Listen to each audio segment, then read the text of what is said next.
2 দিন 3 দিন পরে আল্লাহ ডাক দিচ্ছে জিবরিল রে মদিনায় যা আমার বন্ধুর কাছে গিয়ে বল মদিনার মসজিদে 3 দিন ধরে কেন আজান হয় না। জিবরিল রে কে বলেছে আজান হয় না? আজান হয়, আমি নবী নিজে ইমামতি করি।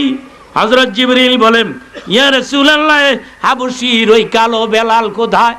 আল্লাহ রাব্বুল আলামিন বলেছে বেলাল যতদিন আজান দিবে না আজানের আওয়াজ আল্লাহ পাকের দরবারে পৌঁছবে না। বেলাল কই? বেলালকে আজান দিতে কর। বেলাল আজান না দিলে আল্লাহ আজান শোনে না। সঙ্গে সঙ্গে নবী বেলালকে ডাকালেন, বেলাল রে। জি হুজুর। আল্লাহর সাথে তোর সম্পর্ক কেমন রে? হযরত বেলাল বলে আমি জানি না। আল্লাহ জানেন, আল্লাহর নবী জানেন। নবী বলে বেলাল রে তুই আজান না দিলে আল্লাহ আজান শোনে না। ওঠে মিনারা তুই আজান দে।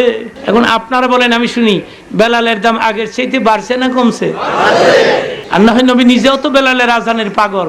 আমি ছোট্ট করে বলছি, আমার দিকে তাকায় থাকেন। নবীর ইন্তেকালের দিন পুরুষদের মধ্যে সবচেয়ে বেশি কেঁদেছিলেন হযরত বেলাল, আর মহিলাদের মধ্যে সবচেয়ে বেশি কেঁদেছিলেন নবীর কলিজার টুকরা ফাতেমা জোহরা। এই দুইজন বেশি কেঁদেছে। বেলাল তো পাগলই হয়ে গেল গা। হুজুরের জীবনেতে আসছে ইন্তেকালের দিন। হুজুর ডাক দিয়ে বলে আবু বকর রে আমি সবাইরে দেখতে পাই, আমার বেলালকে আমি দেখতে পাই না, বেলালকে খবর দাও। হযরত বেলাল কাঁদতে কাঁদতে নবীর দরবারে দিনের নবী বলে বেলাল রে আমারে, বেলাল রে কেমনে রে আমারে বলে গেলি? আমার ইন্তেকালের দিন আমি সবাইকে দেখি তোরে দেখি না, কিরে বেলাল আমাকে কি ভুলে গেলি? বেলাল কান্দে। তখন বেলালের গাল বেয়ে পানির ফোঁটাগুলো ঝর্ণার মতো জোরে জোরে পড়ছিল।